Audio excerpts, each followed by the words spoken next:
हम सब जे पढ़त रहिए स्कूल में तो एक रहथिन से महिला स्कूल, तो वो अपना घरे पर बनेन रहथिन। तो छोटे रहिए तो हम सब वही स्कूल गए।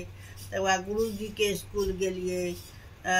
रानी मदन अमर किताब, मनोहर पोथी, डुग डुग डुग डुग डुगिया बोले जमे हो लड़के के टोली भालू ना दिखेगा, पैसे ले फूल कुमारी रुस गए से, सिलेट पर पोतना लक पोतिये, एतऽ से एतऽ ढेंग जरा धैल रहे, ओहि पर हम सब बैसिए।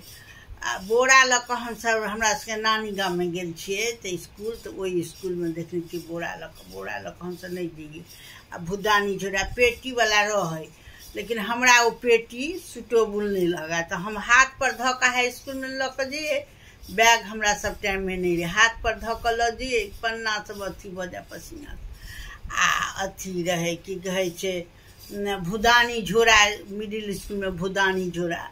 रौदो में हम सब ततेक रौद पड़े जे हम सब छत्ता लऽ के जइए स्कूल। टिफिन तो किछ नहीं रहे, लताम के सीजन रहे तो कहियो ओ लबे अपन गाछ के लताम, कहियो ओ लबे लताम।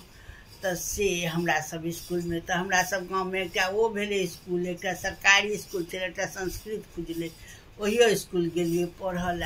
तकर बाद जाकर हाई स्कूल गेलिए, तो जे जेना भेल ज्ञान से पेलहुँ बड़ बढ़िया। तो भट्ठा जइए, बर्तन तर्तन लागा, हमर सबके कुम्हर टोली पर स्कूल रहे, पानी पीबऽ जइए तो भट्ठा हम सब मांग लिए। अथी की कहे छे मोर के पंख में सब भट्ठा ध ध ध ध ध कथी करे कि जे बढ़ते मोर के पंख बढ़ते। शनि दिन का जे अथी नीपे, तो हम सब तीने गो लड़की रही, तो कहे कि जैसे तीने गोटा छिया और लड़का सब बहुते छे, तो हम सब नहीं निपबै। तो नहीं निपबै तो की करे, लड़का सब अपने निप ले, हमर सबके जगह छोड़ दे। या हमर सबके स्कूल के कहानी छे। सबटा जखने लिखे करची के कलम खूब सुंदर सुंदर सब बनाबी आ लिखी, सब रोशनाई वही पर ढाई।